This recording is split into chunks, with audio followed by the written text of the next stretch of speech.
Hello dear, जैसा कि आपके सामने है देख रहे हैं कि नौकरी के 3 साल होने के बाद नर्स की सैलरी इतना है। माय डियर, आज आप लोग देखेंगे कि एक स्टाफ नर्स ग्रेड ए का जो कि जीएनएम करने के बाद जो है जॉब आपको बिहार में मिलता है, उसका सैलरी 3 साल नौकरी लगने के बाद अभी फ़िलहाल में कितना है।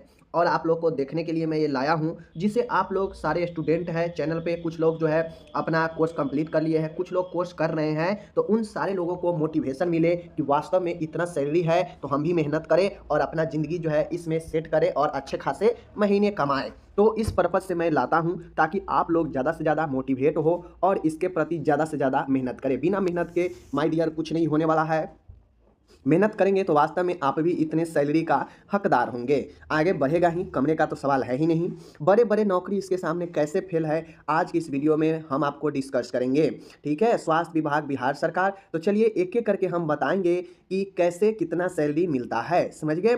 और आप भी खुशी हो जाएंगे कि वास्तव में इतना सैलरी रियलिटी में मिल पाता है। तो चलिए हम आपको एक एक करके बताएंगे कितना एचआर, कितना डीआर, कितना बेसिक पे, टोटल कितना मिलता है। मैं आप लोग को आज की इस वीडियो में यही बताऊंगा। यह वीडियो का मकसद ही है कि आप लोग के बीच में यह इन्फॉर्मेशन देना, ताकि आप लोग भी इसके प्रति जागृत हो और जो लोग हल्के में लेते हैं वह अपने सीरियस ले और मुकाम को हासिल करें। समझ गए। चलिए हम लोग शुरू करते हैं। माय डियर, आपके सामने में है, देख सकते हैं, कोई स्लिप है, समझ गए, नवंबर 2 है, समझ गए, आपके सामने है गवर्नमेंट ऑफ बिहार, कोई फेक नहीं है।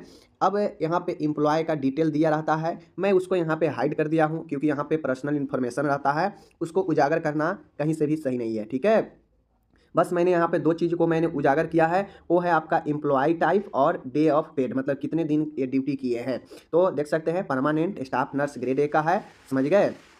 उसके बाद बात किया जाए डेज पेड, तो 30 दिन इन्होंने पूरा अपना समय दिया, पूरा ड्यूटी किया, तो इस कारण से इनको पूरा के पूरा जो है इनको 30 दिन का सैलरी यहाँ पे मिला है। ओके, अब यहाँ पे आप लोग देख लीजिए एम्प्लॉय टाइप परमानेंट, समझ गए। यहाँ पे इनका पेन वगैरह, बैंक अकाउंट, ये सब नंबर, प्रान नंबर, ये सब दिया रहता है, जो कि यहाँ पे मैं आपको शो नहीं कर सकता हूँ क्योंकि सब अपना पर्सनल इन्फॉर्मेशन है। ओके, बाकी यहाँ पे देख लीजिए एम्प्लॉय डिटेल में यही सब सारा चीज़ें होता है। अब मैं आपको ले चलता हूँ, इधर होता है डिडक्शन, मतलब कितना इनके सैलरी से काटा जा रहा है, समझ गए, और कितना इनका इनकम हो रहा है। तो सारा दोनों चीज़ मैंने आपको बताऊंगा, अच्छे से वीडियो को देखिएगा, समझिएगा, समझ गए। चलिए, अब आपके सामने है, मैंने पहले ही बता दिया कि इधर ईयरनिंग है, इधर डिडक्शन है, कटौती का है, समझ गए। देखिए इनका बेसिक पे जो है, यह बेसिक पे इनका 49,000 है, मतलब सिर्फ और सिर्फ जो वेतन है वह मूल वेतन इनका 49,000 है, समझ गए।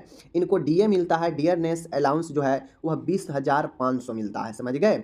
हाउस रेंट की बात किया जाए तो इनको 2940 रुपया मिलता है। अब मैं आपको यहाँ पे क्लियर कर दूँ कि हाउस रेंट जो एचआर होता है यह आपके शहर के हिसाब से फिक्स होता है। जैसे बड़ा शहर होगा तो उसके लिए अच्छा खासा एचआर मिलता है, अच्छा खासा परसेंट मिलता है। छोटे शहर होगा तो वहाँ पे आपको इसी तरीका से, तो इनका जो पोस्टेड है तो यह मेडिकल कॉलेज में ही, लेकिन इनका जो क्या है कि यह छोटे से शहर में है, इसलिए जो है इनका जो है उतना ज़्यादा एचआर नहीं है, 7-8% इनका एचआर मिलता है बस। तो 2940 रुपया इनको एचआर मिलता है इतना।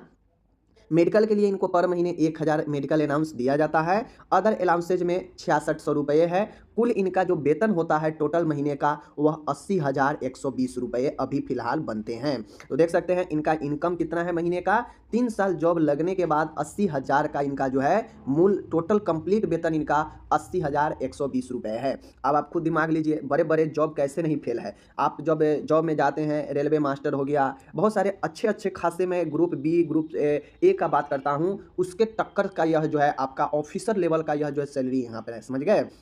आप दूसरे अदर डिपार्टमेंट में किसी ऑफिसर से 2 सालों के बाद उनका पूछिएगा कि कंप्लीट वेतन आपको कितना मिलता है, तो आपको बता देगा, मुश्किल से ऑफिसर बताएगा कि 60 से 70,000 मेरे को मिलता है, समझ गए। अच्छे अच्छे ऑफिसर का मैं बात कर रहा हूँ। एसएससी जो सीजीएल क्लियर करके जाते हैं, बैंक में जाते हैं, समझ गए, रेलवे में ऑफिसर लेवल में जाते हैं, तो उन लोगों का वेतन भी जो है ऑफिसर लेवल की बात किया जाए तो इनके आसपास ही रहता है, समझ गए। और इनका जीएनएम कंप्लीट करके गए हैं और इनको देखिए यहाँ पे 80,120 रुपये है। और ये जो सबसे लेटेस्ट बहाली जो परमानेंट वाला था, जो 2019 में आया था, वह बहाली का एक कैंडिडेट है, समझ गए। उनको उस बहाली में इनको जॉब लगा है, पहले के नहीं है, समझ गए ना। तो ये समझ गए 80,000 इनको मिलता है। अगर कोई अच्छे जगह पर होंगे जैसे बिहार के पटना वगैरह, मुजफ्फरपुर वगैरह, ये सब में अगर जिनको पोस्टेड होंगे तो उनको यही जो है लगभग 85,000 के महीना के आसपास मिलता है, क्योंकि एचआर जो है पटना में बहुत ज़्यादा है, लगभग 17% के आसपास में पटना का एचआर मिलता है। जबकि ये जो सैलरी स्लिप है इसमें इनको 60% एचआर मिलता है, यानी 10% और इसमें इंक्लूड होता तो लगभग 85,000 के आसपास सैलरी हो जाता। तो ये चीज़ें हैं, देख लीजिए 80 से 85,000 का सैलरी जो है अभी मिल रहा है 3 साल होने के बाद। अगर 3 साल जो आप किसी सरकारी में 3 साल छोट-मोट नौकरी करते हैं क्लर्क वगैरह का, या फिर आप किसी प्राइवेट में अगर आप 3 साल जॉब करने के बाद बता दीजिएगा कि हमको 85,000 के महीना मिल रहा है, तो आप जो कहिएगा वो हम करेंगे, ठीक है? बहुत ज़्यादा अच्छा खासा सैलरी है, आपके सामने में है सब चीज़। बाकी यहाँ पे देख लीजिए डिडक्शन में 30 रुपया जो है जीआईएस स्टेट एम्प्लॉयज़ के नाम पर इनका करता है। इनकम टैक्स मंथली कंट्रीब्यूशन 3,000 रुपये इनके जो है काटा जाता है, समझ गए। रही बात एनपीएस कंट्रीब्यूशन एम्प्लॉय का, तो यह 69,058 रुपये जो है इनका क्या होता है, यह एनपीएस में इनका जमा होता है नेशनल पेंशन स्कीम में, जो इनके करोड़ों रुपये मिलेंगे रिटायरमेंट के समय, करोड़ों से भी अधिक, समझ गए। तो ये सब चीज़ें होता है। बाकी इनको लगभग 10,000 के आसपास इनका कटौती होता है, और देख लीजिए इनका नेट जो पे होता है वह 70,000 के आसपास इनको बैंक अकाउंट में भेजा जाता है, समझ गए। तो ऐसा थोड़ी ना है कि आपका तो इनकम ये ना हो रहा है भाई, आप कमा रहे हैं तो ऐसा थोड़ी ना सरकार को आप जो है टैक्स नहीं दीजिएगा, तो आप एम्प्लॉय में है तो आपको 3,000 काट लिया जाता है, समझ गए। एनपीएस जो कि आपका ही है, समझ गए, रिटायरमेंट में आपको एक मुश्त मिलेगा, तो वो 7,000 के आसपास काटा जाता है, समझ गए। कुल 10,000 के आसपास काटा जाता है, और 80,000 में से 10,000 के आसपास घटा दीजिए तो लगभग 70,000 नेट पे आपको आता है, यानी 70,000। और ये सब तो सब में कटता है, सभी विभाग में कटता है, समझ गए, सिर्फ इन्हीं को नहीं करता है, किसी भी परमानेंट जॉब में आपको ये कटेगा ही कटेगा। तो 70,000 यहाँ पे देख लीजिए, समझ गए। तो 70,000 इनका महीने का बैंक अकाउंट में आ जाता है। अब 70,000 में अगर ये 20,000 खर्च भी कर देते होंगे महीने का, लोन वोन लिए होंगे कुछ भी, तो फिर भी इनके अकाउंट में 50,000 रुपये तो बचता ही होगा 20,000 खर्च करने के बाद, समझ गए।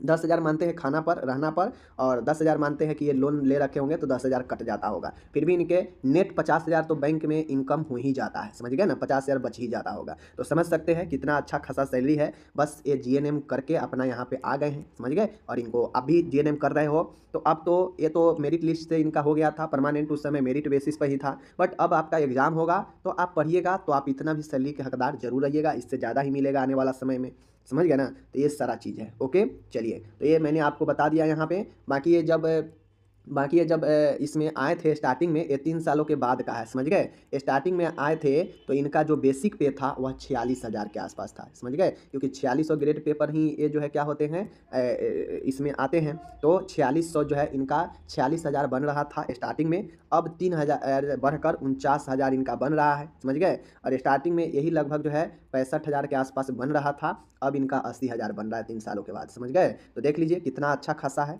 साल में 5,000 इंक्रीमेंट लगभग सब मिला के हो ही जाता है। तो 80,000 देख लीजिए, मूल एकदम करेंट वेतन 80,000, बैंक अकाउंट में नेट पे 70,000 आ जाता है।